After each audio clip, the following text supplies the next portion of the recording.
If I was to ask this audience, how many of you are aware of unappropriate behaviour? How many of you put your hand up and say, yes, I know? Can't hear. People go. If I asked you, I can't speak louder than this, I've got a big voice. If I asked you, how many of you know about unappropriate behaviour? Could you put your hand up? 1, 2, 3. A little. You know a little? Okay, all right. Yourself? Right. Okay. The reason I asked that question is because I asked the people this question, and by the end of the presentation I asked them again, and I said, is that what you thought it was? And no hands went up. They were like, no. And it's not a point of making people feel they don't know about something. It's a point of showing that it's a very serious issue, and there are discrepancies between domestic abuse and honour-based violence abuse. There's this, people think, a lot of practitioners believe, until they've come across a case, that domestic violence, domestic abuse case, and a case that is under the honour-based violence heading are pretty much the same, and we're all right, Jack. We're not. A gentleman mentioned language. Language and semantics is everything. Now put yourselves in positions of those people who don't speak English and Welsh, who speak other languages, women who are in the position who were not allowed to go and learn English but are victims of domestic abuse for decades. Who is going to talk to them and listen to them and understand their nuances? So this area of work sort of tries to explain those issues. And I have already shortened the presentation, and I will go through it as quickly as I can. So basically I'm standing in for Shaheen Taj, who basically has been the person who found Henna Foundation, and in my opinion is Henna Foundation. She is the person who has worked across the decades, and what's really important is the first thing before anybody has to leave in the middle of my presentation, if there is anything, you've got the presentation in your pack, you've got information there, please do have a read of it if you're interested, and if there are issues that you come up with and you think, I don't get this, that's the person to contact. Because my presentation to you today is not about, you don't know this, so now know it. My presentation today is, these are issues that would be good to be aware of, because you may well come across them, but when you come across them and it's like, oh, what do I do with this? That's your contact, okay? So Henna Foundation, they work towards building stronger Muslim families. That's their sort of title there. They support and add value to mainstream services for a better society. That is you there. So their work is with mainstream societies to work as a bridge between, remember that, home and the services, so they're that bridge in these cases. In terms of helping build stronger Muslim families, that is their aspiration. But when it comes to the actual working with families and communities, they work right the way across the board, male, female, all communities, ethnic minority communities, because these issues are predominantly found in ethnic minority communities, which I'll explain now in a minute. Okay, so what they do is, if you look at this very quickly, Henna Foundation in the middle, that's their work, Muslim families and their communities, that's predominantly their work, but these are the partners. The partners that they work with, and that's the crucial part of their work. The partners that they work with include central and devolved government departments, local authority, Crown Prosecution Services, police, education, health and care, voluntary agencies, and they even work internationally now. Why? Why is that? And that's what I'm going to go on to now. So, okay, so this is a health warning, and the health warning is this: avoid stereotyping.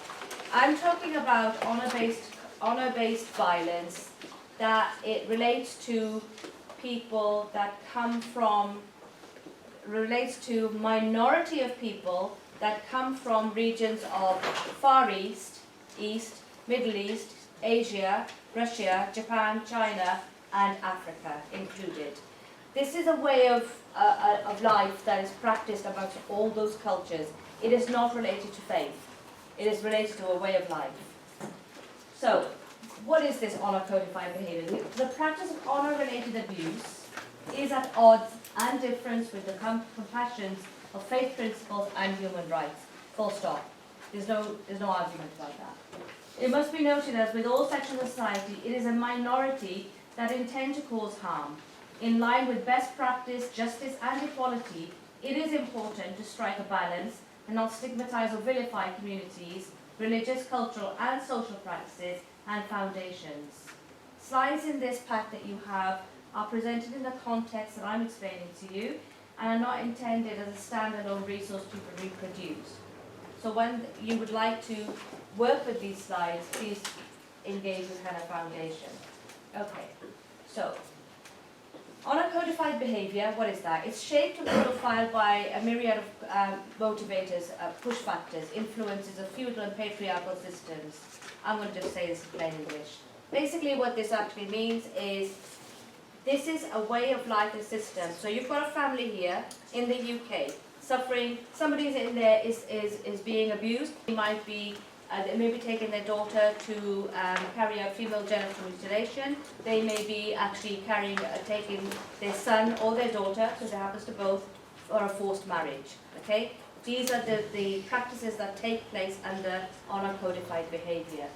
Now, if you think that okay, let's put them in a refuge, it will be fine. No.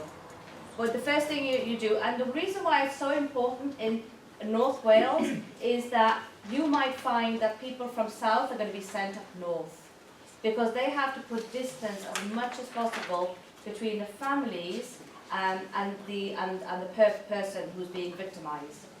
And the distance is not just about the immediate family. We're talking about trans relationships. We're talking about relatives. We're talking about family friends. Then we're also talking about family members abroad. This whole network kind of kicks in. Sounds a bit like a mafia, but when it works, it does work that way. So everybody, their target is to get that person away from the services and back into the fold of what they believe to be the best way of living. Okay, and so that's basically what happens. Socioeconomic factors, cross-cultural dynamics. What that basically means is, so for example, there's a forced marriage going to take place. My daughter's going to marry your son because we've got land and we want that land to remain in the family, and so we're going to marry her to a cousin, and so therefore our wealth will remain in the wider family. Are the two people happy? It doesn't matter. This is how we're going to do it because that's how it's always been done. And so this is the kind of stuff that that's where the so when you think about socioeconomic factors, it's not what we would think of in our daily life. There are different things going on here. So domestic abuse, let me just look at this. Yeah, that's fine. So domestic abuse versus honour-related abuse. For divorce. Okay, very quickly then. It is dissimilar to conventional domestic abuse. Sections of communities are conditioned to believe that the notions and ideology of family honour, the family honour is the pinnacle upon which they rest this bad behaviour. And it's not that different to how life perhaps was here several decades ago, maybe the last century, 19th century, where the family name and how you behaved in public stood up for a lot more than what you actually were on the inside. And in this situation, a lot of the times it's the female members upon whom rests the responsibility of keeping the honour. Okay? Hence, there are certain practices that take place that do put women in a far worse position than men. However, men are also forced in one situation, which is forced marriage, but they are younger men, not older men. Support and safe havens for perpetrators. That's a very pertinent point in honour codified behaviour. Perpetrators to us they're perpetrators, to us they're committing a crime. But to that particular network, and when I say network, it'll be the family, it'll be their extended family, it'll be other people in the communities, and then it goes abroad. Those perpetrators, as far as these people are concerned, are holding the honour of the family. Therefore, they must be protected. Do not expect people in the family to speak up against the perpetrators, say, yeah, they're wrong. It doesn't happen normally. Considerations, the transnational kinship, like I was telling you, their links and their behaviour are not connected to immediate community, but it's connected to community from wherever they may hail from, and this is generations now. It continues. Caste, political relationships even come into this. Socioeconomic gains, as I've already mentioned. Long-term isolation and stigmatization. Women we spoke about extensively. Okay? It's not your choice. Those people who are living this particular way of life, it's not a choice. It is the way it is. There's a system that has been embedded in place of where there are certain roles that are carried out by certain members of the family and community, and those shall remain because it keeps power and control in place. Stigmatization, a person who tries to get out of this circle will be stigmatized for life. Revenge factors then come in, and they continue through generations. Intergenerational conflicts and undermining of familial and social bonds.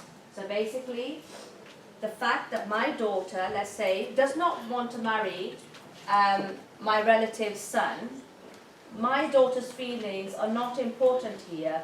What is important here is our honour, our face, our name, that I still have the authority over my children to say, you do, and they say, yes, we will. And for my relationship with my extended family to remain peaceful and good and strong. And so those with lesser power become tools in this honour-codified behaviour. Kinship relations and interrelation marriages are just exactly what I just talked about. So, honour-codified behaviour holds a person's life to ransom. I have to say again, we are talking about extreme cases, but those cases have been happening in the UK for decades. Work in this area, if you were to Google it, you will find that a lot of work has taken place in this area. And it is really serious. So many people have died in the UK because of this. Social conditioning, concept of interdependence overrides independence. So personal choice is not an issue. You go with the status quo, basically. Basic human and faith rights to direct one's own right to life is often subjugated by the domination, power, and control of others. So what you find here is it is not to do with faith, because what they're doing in accordance with faith is totally wrong. So this is to do with cultural practices. Complex struggle, dilemmas of dependence, integration, isolation, elder abuse. This is a really complex point in this area, because there's complex intersections here, because you could have been the perpetrator, but you're also the victim.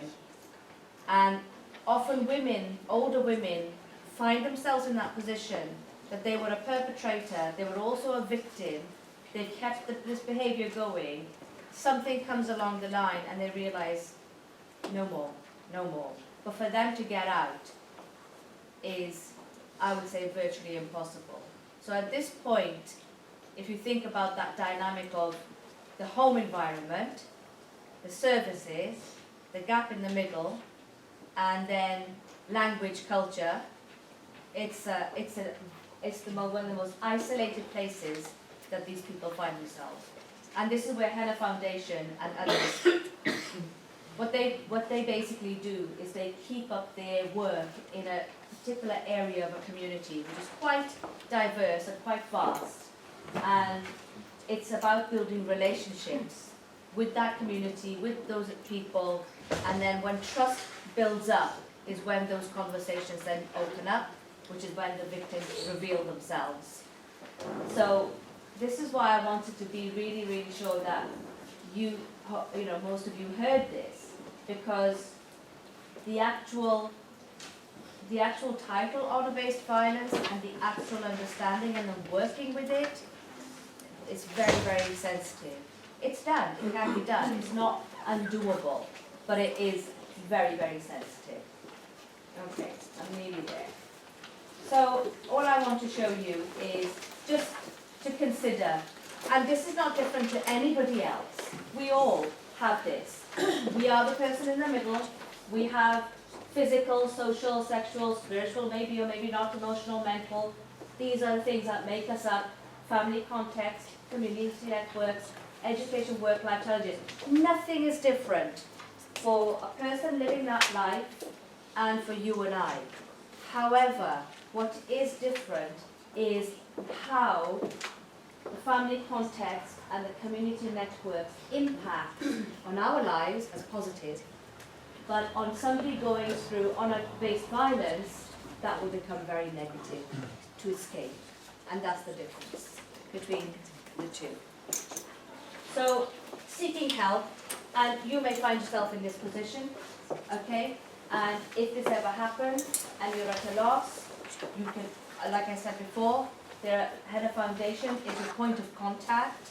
And the reason why, there are people who will say, we don't need to know this because we don't have diverse communities living amongst us. Well, first of all, you know, that's no longer true, because these practices go on in communities that you wouldn't believe, okay?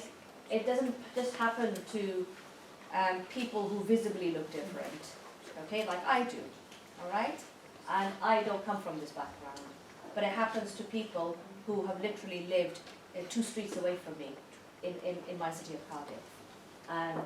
So it's, when it comes to the practitioners or service providers, how your part may be played is that you may be approached one day and say, we've got somebody and we need to place them as far as possible. Can you deal with this? And that's why it's important, I think, for practitioners today dealing with domestic abuse to be aware of all the elements that are taking place today in our country. So they are multiple and complex. There's disadvantages many. East versus west, social dimensions. They do play a part here. This is where the understanding of the person's culture, background. So saying to them, I mean, many a time domestic abuse people are told, why don't you just leave the person, you know? But there are even more added dimensions with this one, because they're not just leaving the person. When they leave, they will be leaving their family, their community, their whole structure, everybody, because they will not be able to return. Because some of them, when they have been killed. Patriarchal powers, customs and traditions, we need to bear those in mind. Racism, discrimination, Islamophobia, that is currently a very, very heavy situation going on right now. Current climate today is making it even more difficult for those that would have approached services. They're not approaching services. They're going back within themselves even more. Internalizing guilt and shame factors, that's because you're doing something that you're brought up, you're going against something that is you're told is your way of life. And when you lose that way of life, you will lose your family as well.